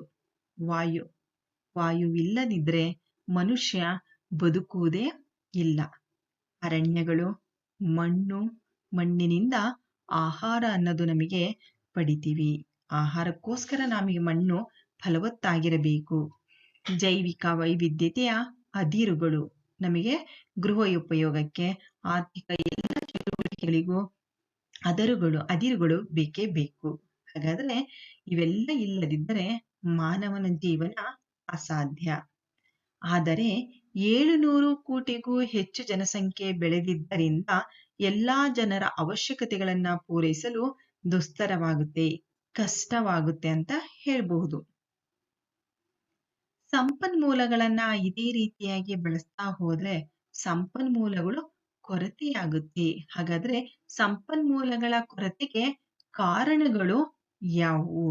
ಒಂದನೆಯದು ಮಿತಿ ಮೀರಿದ ಜನಸಂಖ್ಯೆ, ಹೆಚ್ಚುತ್ತಿರುವ ಔದ್ಯೋಗೀಕರಣ, ವಿಸ್ತರಣೆಯಾಗುತ್ತಿರುವ ನಗರ ಪ್ರದೇಶಗಳು, ವಾಯು ಮಾಲಿನ್ಯ, ಜಲ ಮಾಲಿನ್ಯ ಮತ್ತು ಭೂ ಸವಕಳಿ. ನೋಡಿ, ಜನಸಂಖ್ಯೆ ಅನ್ನೋದು ವಿಪರೀತವಾಗಿ ಹೆಚ್ಚಾಗ್ತಾ ಇದೆ. ಈ ಜನಸಂಖ್ಯೆಗೆ ಮೂಲಭೂತ ಅವಶ್ಯಕತೆಗಳನ್ನ ಪೂರೈಸಲು ನೈಸರ್ಗಿಕ ಸಂಪನ್ಮೂಲಗಳು ಬೇಕೇ ಬೇಕು. ವಸತಿ ಒದಗಿಸೋದಕ್ಕೆ ಆಗಲ್ಲ. ಬೆಳೆದಂತೆ ಜನಸಂಖ್ಯೆ, ಅದಕ್ಕೆ ತಕ್ಕಂತೆ ವಸತಿಯನ್ನ ಕಲ್ಪಿಸಲು ಸಾಧ್ಯವಿಲ್ಲ. ಇದೇ ರೀತಿಯಾಗಿ ಮೂಲಭೂತ ಅವಶ್ಯಕತೆಗಳನ್ನ ಕಲ್ಪಿಸೋದಕ್ಕೆ ಕಷ್ಟ ಆಗುತ್ತೆ. ಸಂಪನ್ಮೂಲಗಳು ಕೊರತೆ ಆಗುತ್ತೆ. ಔದ್ಯೋಗೀಕರಣ, ಗಣಿಗಳ ಮೂಲಕ ನಾವು ಅದಿರುಗಳನ್ನ, ಖನಿಜಗಳನ್ನ ತೆಗಿತಾ ಹೋಗಿ ಅದನ್ನು ಉಪಯೋಗಿಸಿದಾಗ ಬರಿದಾಗುವಂತಹ ಒಂದು ಸಂಭವ ಇರೋದನ್ನ ನಾವು ನೋಡ್ತೀವಿ. ಮೂರನೇದು ವಿಸ್ತರಣೆಯಾಗುತ್ತಿರುವ ನಗರ ಪ್ರದೇಶಗಳು. ಒಂದು ನಿರ್ದಿಷ್ಟ ಭೌಗೋಳಿಕ ಪ್ರದೇಶದಲ್ಲಿ ಅತಿ ಹೆಚ್ಚು ಜನಸಂಖ್ಯೆ ವಾಸವಾಗಿರುವುದನ್ನು ನಾವು ನಗರ ಪ್ರದೇಶ ಎನ್ನುತ್ತೇವೆ. ಅಂಥ ಪ್ರದೇಶಗಳಲ್ಲಿ ಸಹಜವಾಗಿ ಸಂಪನ್ಮೂಲಗಳ ಬಳಕೆ ಅನ್ನೋದು ಹೆಚ್ಚಾಗಿರುತ್ತೆ. ತ್ಯಾಜ್ಯ ಉತ್ಪಾದನಾ ಪ್ರಮಾಣವೂ ಸಹ ಅಧಿಕವಾಗಿರುತ್ತೆ. ರಾಶಿಗಳ ಒಂದು ಗುಂಡಿಯಲ್ಲೇ ತುಂಬಾ ಹೆಚ್ಚಾದಂತಹ ಒಂದು ತ್ಯಾಜ್ಯ ವಸ್ತುಗಳ ಒಂದು ಗುಂಡಿಗಳನ್ನು ನಾವು ನೋಡ್ತೀವಿ. ಇದು ಸಂಪನ್ಮೂಲಗಳ ಪ್ರಮಾಣ ಹಾಗೂ ಗುಣಮಟ್ಟಗಳೆರಡನ್ನೂ ಸಹ ಕಡಿಮೆ ಮಾಡುತ್ತದೆ. 100 ಕಿಲೋಮೀಟರ್ ಇಂದ ನೀರು ತರ್ತೀವಿ ನಾವು. ಆ ಶುದ್ಧ ನೀರಿಗೆ ಆ ಕುಟುಂಬದಿಂದ ಬಿದ್ದಂತಹ ಒಂದು ಉದ್ಯಮಗಳಿಂದ ಬಿಟ್ಟಂತಹ ಕೊಳಚೆ ನೀರು ಸೇರಿಕೊಂಡು ಅದೇನಾಗಿರುತ್ತೆ, ಕೊಳಕಾಗಿರುತ್ತೆ. ಇದು ನಮ್ಮ ನಗರಗಳ ಒಂದು ಪರಿಣಾಮ ಅಂತ ನಾವು ಹೇಳಬಹುದು. ವಾಯು ಮಾಲಿನ್ಯ, ಪಳೆಯುಳಿಕೆಗಳಿಂದ ಆದಂತಹ ಒಂದು ಅಂದ್ರೆ ಪಳೆಯುಳಿಕೆ ಇಂಧನಗಳಾದ ಕಲ್ಲಿದ್ದಲು, ಡೀಸೆಲ್ ಮತ್ತು ಪೆಟ್ರೋಲ್ ಇವುಗಳ ದಹಿಸುವಿಕೆಯಿಂದ ಹಾನಿಕಾರಕ ಅಂಶಗಳಾದ ಇಂಗಾಲದ ಡೈಆಕ್ಸೈಡ್, ಹೈಡ್ರೋಜನ್, ಸಲ್ಫೈಡ್, ಮಸಿ, ಧೂಳು ಮುಂತಾದವುಗಳು ವಾಯುಮಂಡಲವನ್ನ ಪ್ರವೇಶಿಸಿ ಅದನ್ನು ಮಲಿನಗೊಳಿಸುತ್ತವೆ. ಇದರಿಂದಾಗಿ ಶುದ್ಧ ವಾಯುವಿನ ಲಭ್ಯತೆ ಏನಾಗಿರುತ್ತೆ, ಕಡಿಮೆಯಾಗುತ್ತದೆ.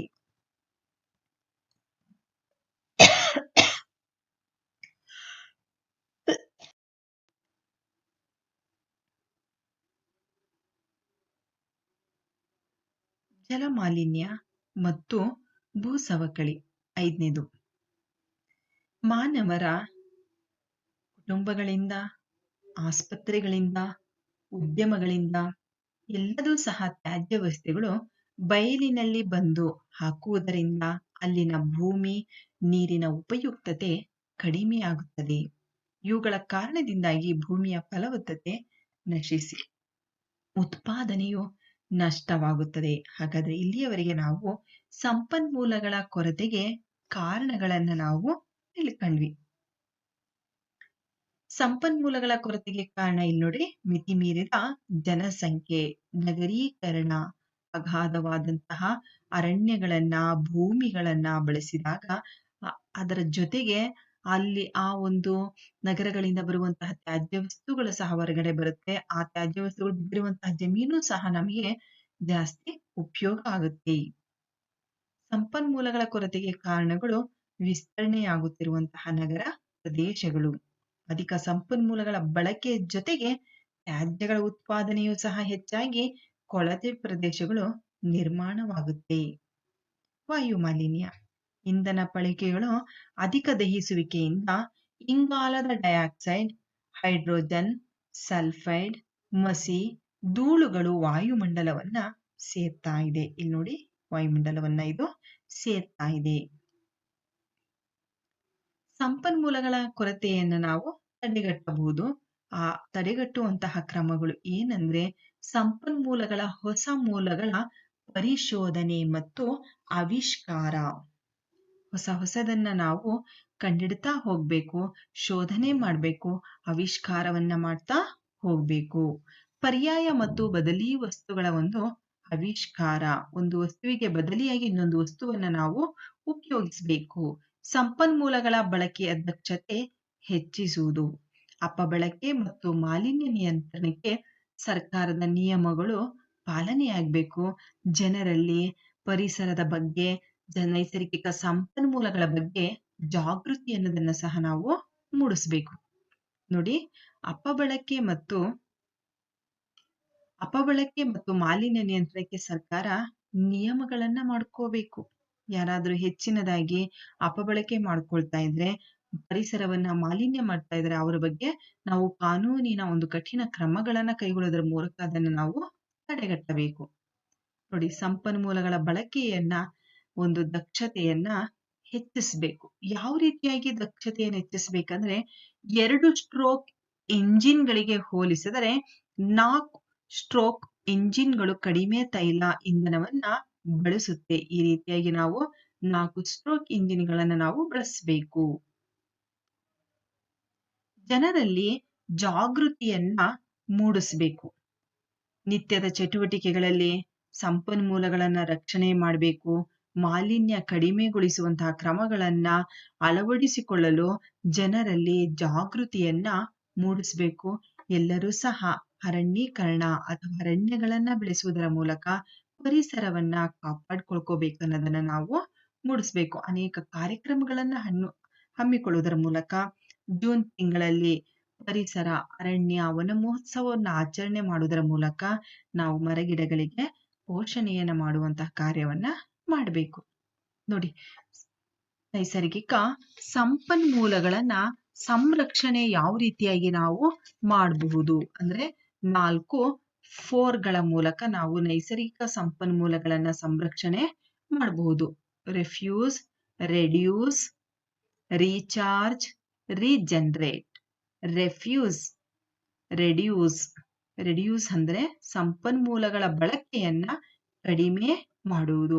ಸಂಪನ್ಮೂಲಗಳನ್ನು ಆದಷ್ಟು ಕಡಿಮೆ ಬಳಕೆ ಮಾಡುವುದಲ್ಲದೆ ಅವುಗಳು ಪೋಲು ಮಾಡುವಿಕೆಯನ್ನ ಕಡಿಮೆಗೊಳಿಸುವುದು. ಯಾವುದೇ ಕೆಲಸಕ್ಕೂ ಬೇಕಾದ ನೈಸರ್ಗಿಕ ಸಂಪನ್ಮೂಲಗಳ ಬಳಕೆಯನ್ನ ಕಡಿಮೆ ಮಾಡುವಂತಹ ಪ್ರಯತ್ನ ಮಾಡಿದರೆ ಒಟ್ಟಾರೆ ಮಾಲಿನ್ಯವು ಕಡಿಮೆಯಾಗುತ್ತದೆ. ನಾವು ಪ್ರತಿ ಸಾರಿನೂ ಸಹ ಮೋಟಾರ್ ಬೈಕ್ ಬಳಕೆಯ ಬದಲಾಗಿ ಸೈಕಲ್ ಬಳಸುವುದು, ನಡೆದು ಹೋಗುವುದು, ಪ್ರತಿಯೊಬ್ಬರು ಸ್ವತಃ ಸ್ವಂತ ವಾಹನದಲ್ಲಿ ತಿರುಗಾಡದೆ ಸಾರ್ವಜನಿಕ ಸಾರಿಗೆ ವ್ಯವಸ್ಥೆಯಲ್ಲಿ ಬಳಸುವುದರಿಂದನೂ ಸಹ ಇದನ್ನು ನಾವು ಕಡಿಮೆ ಮಾಡಬಹುದು.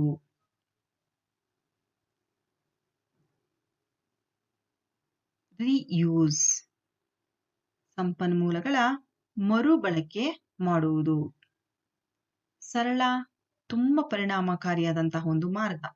ಸಂಪನ್ಮೂಲಗಳನ್ನು ಬೇರೆ ಬೇರೆ ಕೆಲಸಗಳಲ್ಲದೆ ಹಲವು ಬಾರಿ ಉಪಯೋಗಿಸಬಹುದು. ಉದಾಹರಣೆಗೆ ಸ್ನಾನಕ್ಕೆ ಬಳಸಿದ ನೀರನ್ನು ತೋಟಕ್ಕೆ ಬಳಸುವುದು, ಉಪಯೋಗಿಸಿದ ಕಾಗದವನ್ನು ಪೊಟ್ಟಣಗಳನ್ನು ತಯಾರಿಸಲು ಬಳಸುವುದು. ಇದು 4 ತಂತ್ರಗಳ ಮೂಲಕ ನಮ್ಮ ಜೀವ ಪರಿಸರದ ಹೆಜ್ಜೆ ಗುರುತನ್ನ ಕಡಿಮೆ ಮಾಡುವುದು.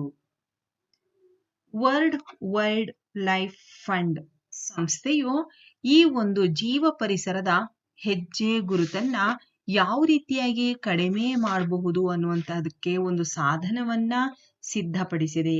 ಒಂದು ರಾಷ್ಟ್ರ ಅಥವಾ ಯಾವುದೇ ರಾಷ್ಟ್ರದ ಒಬ್ಬ ವ್ಯಕ್ತಿಯ ಸಂಪನ್ಮೂಲಗಳ ಬಳಕೆ ಮತ್ತು ತ್ಯಾಜ್ಯ ಉತ್ಪನ್ನಗಳ ಪ್ರಮಾಣಗಳ ಮೂಲಕ ಪರಿಸರದ ಮೇಲೆ ಬೀಳುವಂತಹ ಒಂದು ಒತ್ತಡವನ್ನ ಅಳೆಯುತ್ತಿದೆ. ಈ ಒಂದು ತಾಂತ್ರಿಕತೆಯನ್ನ ಬಳಸುತ್ತಾ ಒಬ್ಬ ವ್ಯಕ್ತಿ ಪೃಥ್ವಿಯ ಎಷ್ಟು ಭೌತಿಕ ಪ್ರದೇಶವನ್ನ ಬಳಸಿ ಜೀವಿಸುತ್ತಿದ್ದಾನೆ ಎನ್ನುವಂತಹ ಒಂದು ಸಾಧನ. ಇದನ್ನೇ ನಾವು ಪರಿಸರದ ಹೆಜ್ಜೆ ಗುರುತು ಅಂತ ಬಿಟ್ಟು ಕರಿತೀವಿ.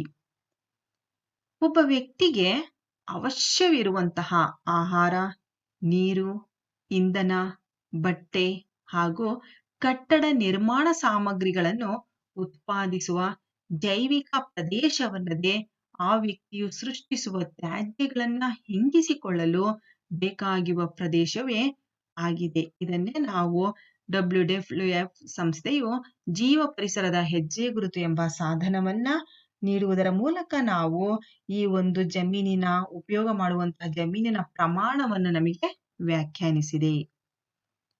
ಈ ಜೀವ ಪರಿಸರದ ಹೆಜ್ಜೆ ಗುರುತನ್ನು ನಾವು ಕಡಿಮೆ ಮಾಡೋದಕ್ಕೆ ಹಲವಾರು ಉಪಾಯಗಳು ಇವೆ.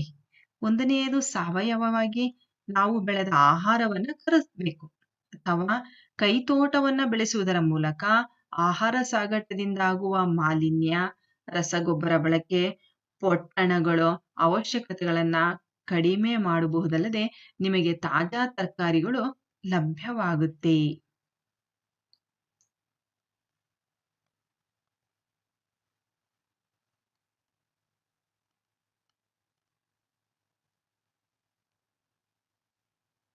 ಇಲ್ಲಿವರೆಗೆ ನಿಮಗೆ ಅರ್ಥ ಆಗಿದೆ ಮಕ್ಕಳೇ? ಧನ್ಯವಾದಗಳು.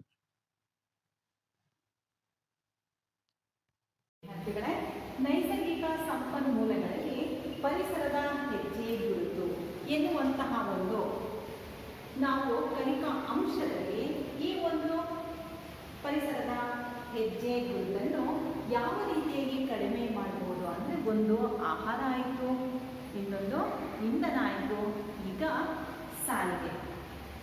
ನೋಡಿ, ನಾವೆಲ್ಲರೂ ಸಹ ಹೋಗಬೇಕಾದ್ರೆ ಬೈಕಲ್ಲಿ ಹೋಗ್ತೀವಿ, ಕಾರಲ್ಲಿ ಹೋಗ್ತೀವಿ.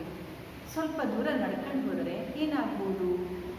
ಹತ್ತಿರ ಇದ್ದರೆ ನಾವು ಶಾಲೆಗೆ ಬರುವಾಗ, ಆಫೀಸಿಗೆ ಹೋಗುವಾಗ 10 ನಿಮಿಷ ನಾವೇನು ಮಾಡ್ಬೋದು? ನಡ್ಕೊಂಡು ಹೋಗ್ಬೋದು. ಉದಾಹರಣೆಗೆ ಸುಧಾಮೂರ್ತಿಯವರು ಅಷ್ಟು ದೊಡ್ಡ ಶ್ರೀಮಂತರು ಆದರೂ ಸಹ ಅವರು ಆಫೀಸಿಗೆ ನಡ್ಕೊಂಡು ಹೋಗ್ತಾರಂತೆ. 10 ನಿಮಿಷ ಆಗುತ್ತಂತೆ ಮನೆಯಿಂದ ಆಫೀಸಿಗೆ ನಡ್ಕೊಂಡು ಹೋಗ್ತಾರಂತೆ. ಇಲ್ಲಿ ಏನಾಗಿದೆ? ನಮಗೆ ಇಂಧನ ಅನ್ನೋದು ಉಳಿತಾಯವಾಯಿತು. ಶಾಲೆಗೆ ಸೈಕಲ್ ಅಥವಾ ನಡ್ಕೊಂಡು ಬಂದರೆ. ಎರಡನೆಯದು ಒಂದು ಸಾರ್ವಜನಿಕ ಸಾರಿಗೆಯನ್ನು ನಾವು ಬಳಸಬೇಕು. ಅತಿ ಹೆಚ್ಚಿನಾಗಿ ಸಾರ್ವಜನಿಕ ಒಂದು ಸಾರಿಗೆಯನ್ನು ಬಳಸಿದಾಗ ಅಲ್ಲಿ ನಮಗೆ ನಮ್ಮ ಒಂದು ಹಣನೂ ಉಳಿತಾಯ ಆಗುತ್ತೆ, ನಮ್ಮ ಒಂದು ಕಾರಿನ ಒಂದು ಇಂಧನ ಅನ್ನೋದು ಉಳಿತಾಯ ಆಗುತ್ತೆ. ನೋಡಿ, ಕಾರಲ್ಲಿ ಒಬ್ಬರೊಬ್ಬರೇ ಹೋಗ್ತಾರೆ, ಇಬ್ಬರು ಹೋಗ್ತಾರೆ. ಹಾಗಾದರೆ ಅಲ್ಲಿ ಏನಾಯಿತು? ನಮಗಲ್ಲಿ ಇಂಧನ ಆಯಿತು. ಅದೇ ನಾವು ಸಾರ್ವಜನಿಕ ಒಂದು ಬಸ್ಸಲ್ಲಿ ಹೋದರೆ ಹಣನೂ ಉಳಿತಾಯವಾಗುತ್ತೆ, ನಂತರ ಇಂಧನವೂ ಉಳಿತಾಯವಾಗುತ್ತೆ, ವಾಯು ಮಾಲಿನ್ಯ ಆಗೋದನ್ನು ಸಹ ನಾವು ತಡೆಯಬಹುದು. ಹೊರಗೆ ಹೋಗುವಾಗ ಕಾರ್ಪೋಲ್ಗಳನ್ನು ನಾವು ಬಳಸಬಹುದು. ಮೂರನೇದು ಯಾವುದು? ಹೊರಗೆ ಹೋಗುವಾಗ, ದೂರದ ಸ್ಥಳಗಳಿಗೆ ಹೋದಾಗ ನಾವು ಕಾರ್ಪೋಲ್ಗಳನ್ನು ಬಳಸುವುದು. ಕಡಿಮೆ ಪ್ರಮಾಣದ ಒಂದು ತ್ಯಾಜ್ಯ ಅನ್ನೋದನ್ನು ಸೃಷ್ಟಿಸುವುದನ್ನು ನಾವು ಕಡಿಮೆ ಮಾಡುವುದು. ಈ ರೀತಿಯಾಗಿ ನಾವು ತ್ಯಾಜ್ಯ ವಸ್ತುಗಳ ಒಂದು ಸೃಷ್ಟಿ ಮಾಡುವುದನ್ನು ಕಡಿಮೆ ಮಾಡುವುದು. ನಾವು ನೋಡ್ತೀವಿ, ಯಾವುದಾದ್ರೂ ಒಂದು ಹೊಸ ವಸ್ತು ಬಂದಾಗ ಅದಕ್ಕೆ ಪ್ಯಾಕೇಜನ್ನು ಮಾಡಿರ್ತಾರೆ, ಕವರ್ಗಳನ್ನು ಸುತ್ತಿರ್ತಾರೆ, ರಟ್ಟನ್ನು ಹಾಕಿ ತುಂಬ ಪ್ಯಾಕೇಜನ್ನು ಮಾಡಿ ಕಳಿಸ್ತಾರೆ. ಆಗ ಆ ವಸ್ತು ಮನೆಗೆ ಬಂದಾಗ ಆ ಪ್ಯಾಕೇಜ್ ಮಾಡಿರುವಂತಹ ಒಂದು ವಸ್ತು ತ್ಯಾಜ್ಯವಾಗುತ್ತೆ. ಅಲ್ಲಿ ಏನಾಗುತ್ತೆ, ನಮಗೆ ತ್ಯಾಜ್ಯ ವಸ್ತುಗಳ ಸಂಗ್ರಹಣೆ ಜಾಸ್ತಿ ಆಗುತ್ತೆ.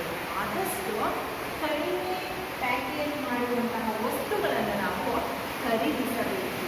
ನಂತರ ಬರುವಂತಹ ಚೀಲಗಳನ್ನು ಅಂಗಡಿಗೆ ಹೋದಾಗ ನಾವು ಚೀಲಗಳನ್ನು ಕೇಳಬಾರ್ದು.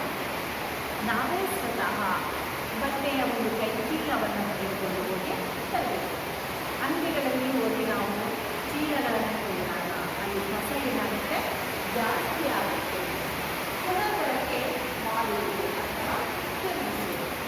ಒಂದು ವಸ್ತುವನ್ನು ಒಂದು ಕೆಲಸಕ್ಕೆ ಉಪಯೋಗಿಸುವ ಬದಲು ಅದನ್ನು ಪುನಃ 5-3 ಕೆಲಸಗಳಿಗೆ ಬಳಸಿದಾಗ ಆ ಪುನರ್ಬಳಕೆ ಮಾಡಿದಂತಹ ವಸ್ತುಗಳನ್ನು ನಾವು ಖರೀದಿಸಿದಾಗ ತ್ಯಾಜ್ಯ ವಸ್ತುಗಳ ಒಂದು ಪ್ರಮಾಣ ಕಡಿಮೆಯಾಗುತ್ತೆ. ಉಳಿದ ಸಾಮಾನುಗಳನ್ನು ಜೋಡಿಸಿ ರಿಪೇರಿ ಮಾಡಬೇಕು. ಯಾವುದಾದ್ರೂ ಒಂದು ಮನೆಯಲ್ಲಿ ವಸ್ತು ಕೆಟ್ಟೋಗಿದೆ ಅಂತ ಅದನ್ನು ಬಿಸಾಕೋದು ಬೇಡ. ಹೀಗೆ ಸಂಗ್ರಹಣೆ ಜಾಸ್ತಿ ಆಗುತ್ತೆ. ಆ ವಸ್ತುಗಳನ್ನು ನಾವೇನು ಮಾಡಬೇಕು, ಪುನರ್ ಜೋಡಿಸಿ ರಿಪೇರಿ ಮಾಡುವುದರ ಮೂಲಕ ಆ ವಸ್ತುಗಳನ್ನು ಪುನಃ ನಾವು ಅದನ್ನು ಬಳಸ್ತಾ ಹೋಗಬೇಕು. ಪುನಃ ಬಳಸಬಹುದಾದಂತಹ ವಸ್ತುಗಳನ್ನು ನಾವು ಖರೀದಿಸಬೇಕು. ಇದು ನಾವು ಪರಿಸರದ ಹೆಜ್ಜೆ ಗುರುತನ್ನು ಯಾವ ರೀತಿಯಾಗಿ ಕಡಿಮೆ ಮಾಡಬಹುದು ಅನ್ನೋದನ್ನು ನಾವು ನೋಡ್ಬೋದು. ಅದೇ ರೀತಿಯಾಗಿ ನೀರು ಅನ್ನೋದು ಸಹ ಅಮೂಲ್ಯವಾದಂತಹ ಒಂದು ಸಂಪನ್ಮೂಲ. ಪ್ರತಿಯೊಬ್ಬರಿಗೂ ಸಹ ಗೃಹ ಉಪಯೋಗಕ್ಕೆ, ಕೃಷಿಗೆ, ಮೀನುಗಾರಿಕೆಗೆ, ಅರಣ್ಯಗಳಿಗೆ ಎಲ್ಲದಕ್ಕೂ ಸಹ ನೀರು ಅನ್ನೋದು ಬೇಕೇ ಬೇಕು. ಆದರೆ ನಮ್ಮ ದೇಶ ಅನ್ನೋದು ನೀರಿನ ಮೇಲೆ, ಮಳೆಯ ಮೇಲೆ ಅವಲಂಬನೆಯಾಗಿದೆ ಅಂತ ಹೇಳಿ ನಾವು ಹೇಳ್ಬೋದು. ಮನೆಗೆ ಬಳಸುವಂತಹ ಅಲ್ಲಿ ಬೇಕಾದರೆ ನಾವು ಅಲ್ಲಿ ಉಜ್ಜದೇ ಇರ್ತೀವಿ, ಆದರೆ ನಳದಿಂದ ನೀರು ಹೋಗ್ತಾನೇ ಇರುತ್ತೆ.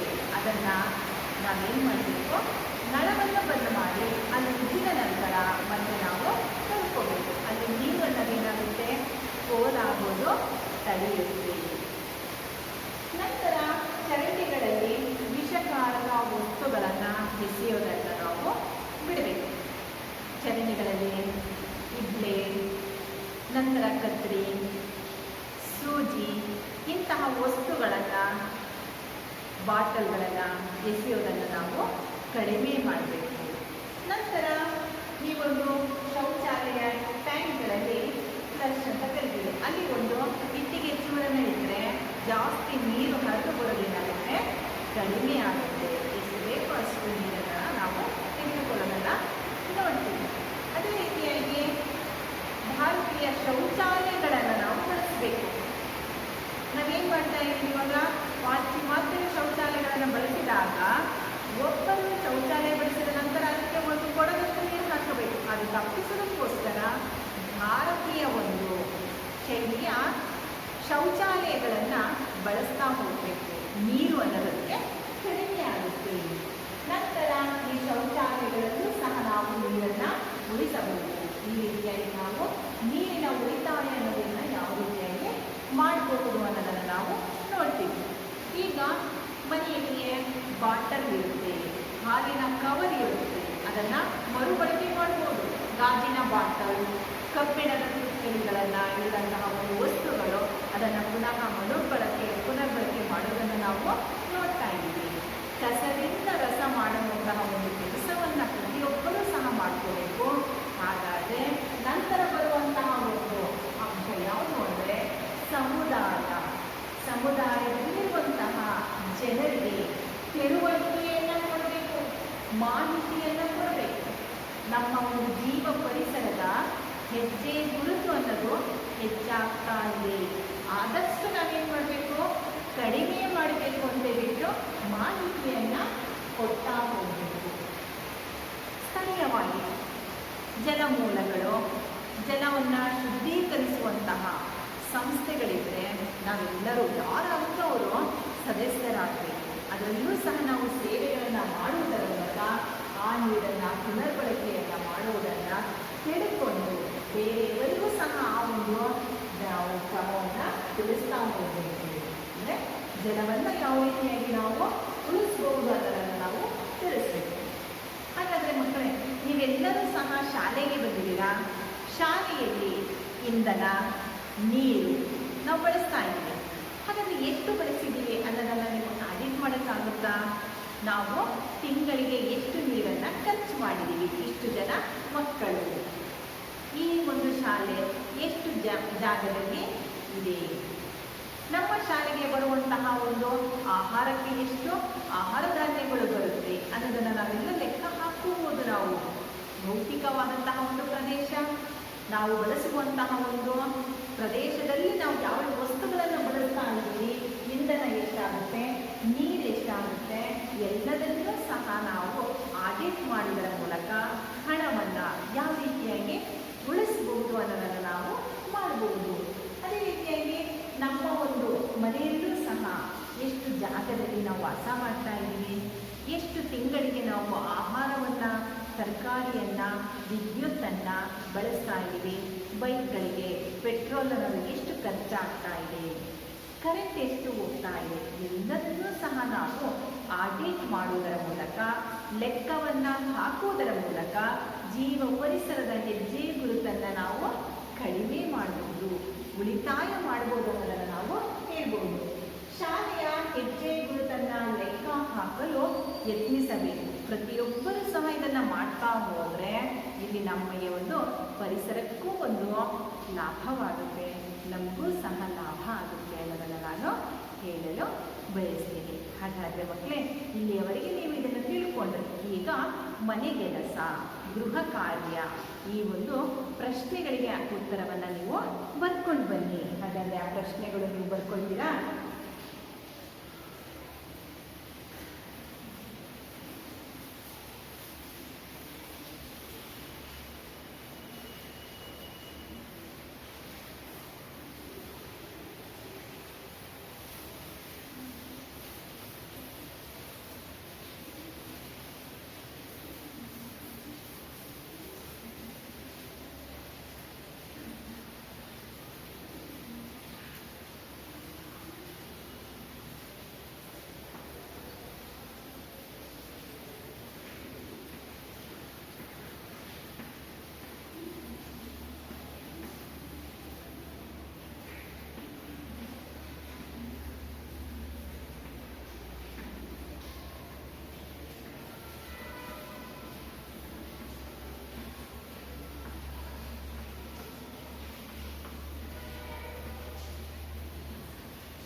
ಒಂದನೆಯ ಪ್ರಶ್ನೆ, ನೈಸರ್ಗಿಕ ಸಂಪನ್ಮೂಲವೆಂದರೇನು? ಎರಡನೆಯ ಪ್ರಶ್ನೆ,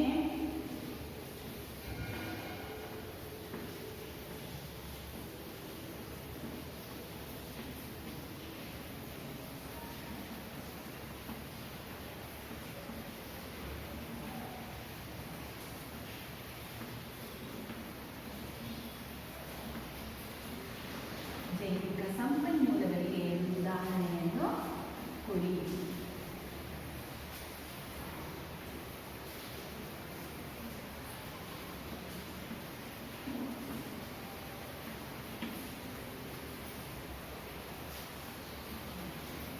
ಎರಡನೆಯ ಪ್ರಶ್ನೆ, ಜೈವಿಕ ಸಂಪನ್ಮೂಲಗಳಿಗೆ ಉದಾಹರಣೆ ಕೊಡಿ.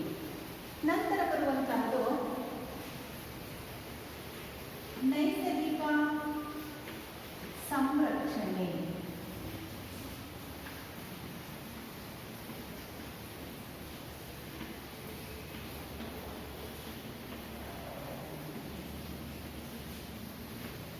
ಎಂದರೇನು? ಮೂರನೆಯ ಪ್ರಶ್ನೆ, ನೈಸರ್ಗಿಕ ಸಂಪನ್ಮೂಲ ಎಂದರೆ ಏನು? ನಾಲ್ಕನೇ ಪ್ರಶ್ನೆ, ನವೀಕರಣ ಹೊಂದುವ ಎರಡು ಸಂಪನ್ಮೂಲಗಳನ್ನು ಉದಾಹರಿಸಿ.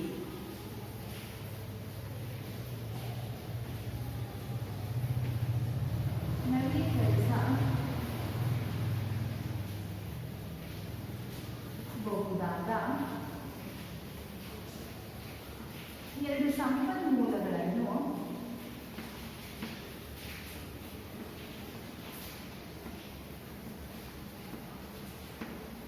ಉದಾಹರಿಸಿ.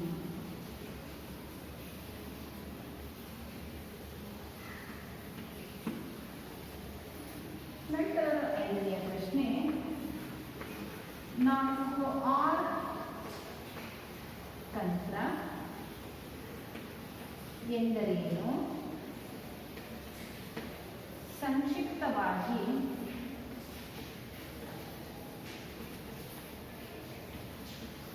ವಿವರಿಸಿ. ಸಂಕ್ಷಿಪ್ತವಾಗಿ ವಿವರಿಸಿ.